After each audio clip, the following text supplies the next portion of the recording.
12 जून 2025 ये वो डेट है जहां पर वर्ल्ड की सारी मीडिया इस न्यूज को कवर कर रही होती है। कौन सी न्यूज? ट्रम्प वाली न्यूज कि जितना जल्दी हो सके उतना मिडिल ईस्ट को छोड़कर भागो, क्योंकि ये बहुत डेंजरस प्लेस बनने वाला है या फिर बन चुका है।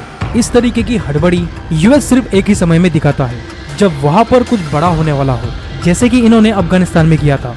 मिडिल ईस्ट को छोड़कर भागो, यहाँ पर कुछ बड़ा होने वाला है, ये प्लेस अभी डेंजरस बन चुका है। ये सारी बातें एक डायरेक्शन की तरफ इंडिकेट कर रही है कि या तो इजराइल कुछ बड़ा करने जा रहा है या फिर ईरान को बॉम्ब करने का यूएस ने डिसाइड कर लिया है। अगर इस न्यूज के बैकग्राउंड को देखा जाए तो यहाँ पर कुछ सिग्निफिकेंट इवेंट पास्ट में हुए थे, जैसे कि ट्रम्प नेगोशिएशन के जरिए मिडिल ईस्ट और उसके आसपास के रीजन में कुछ स्टेबिलिटी लाना चाह रहे थे, और वहाँ पर इजराइल इस बात से कम्प्लीटली अगेंस्ट था। उनका मानना ये था कि जहाँ पर अमेरिका को इजराइल का साथ देना चाहिए था, वहाँ पर तो ये इन्वेस्टमेंट लेके आ रहे हैं, ईरान के साथ न्यूक्लियर टॉक कर रहे हैं, सीरिया और उसके आसपास के रीजन को यूनाइट करने की बात कर रहे हैं। यहाँ तक कि ट्रम्प के एक एनवॉय ने इजराइल को यह सजेशन भी दे दिया था कि जितना जल्दी हो सके उतना इस वॉर को खत्म करो और ईरान के साथ न्यूक्लियर प्रोग्राम पर नेगोशिएशन स्टार्ट करो, जिससे कि इजराइल बहुत ही फ्रस्ट्रेटेड फील कर रहा था। वो ये सब कुछ नहीं चाहता था, वो ईरान को एक थ्रेट मानता आ रहा है, क्योंकि उन लोगों ने इजराइल को खत्म करने की कसम खा रखी है और वे लोग ईरान को किसी भी हालत में एक न्यूक्लियर पावर कंट्री बनते हुए नहीं देखना चाहती है। और यहाँ पर यूएस की पॉलिसीज, खास करके ट्रम्प के डिसीजंस इजराइल के आड़े आ रहे हैं। और इस बात को और भी ज्यादा अच्छी तरीके से जानने के लिए अगर हम डीपली अंदर जाते हैं तो यहाँ पर हमें एक चीज सामने निकल के आती है, और वो ये कि ईरान अड़ चुका है। वो किसी भी हालत में अपने न्यूक्लियर प्रोग्राम को हैंड ओवर नहीं करना चाहता।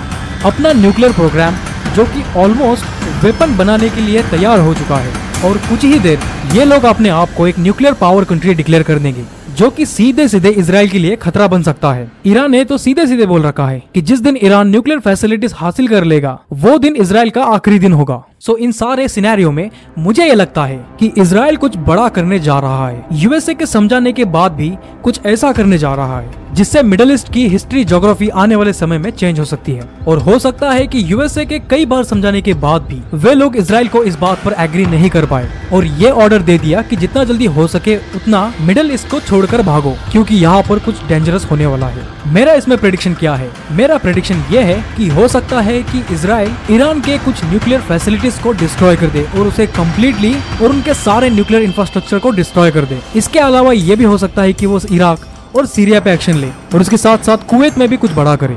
इसके कॉन्सिक्वेंसेस क्या हो सकते हैं? अगर इजराइल ने ये सोच रखा है कि ईरान के अगेंस्ट कुछ न्यूक्लियर वेपन यूज करने वाला है, तो ये उनके लिए बहुत ही कॉम्प्लिकेटेड सिचुएशन बन सकती है। अगर इजराइल ऐसा कुछ भी करता है तो आने वाले समय में उसे उसके कॉन्सिक्वेंसेस भुगतने पड़ सकते हैं, जैसे कि सारी कंट्रीज मिलकर उसे आइसोलेट कर दे, यूएसए अपनी बैकिंग वापस ले ले, और वैसे भी उन्हें रशिया से कुछ खास सपोर्ट है ही नहीं। चाइना के साथ कुछ कहा नहीं जा सकता, लेकिन इस सिचुएशन में इंडिया इजराइल का साथ नहीं देने वाला।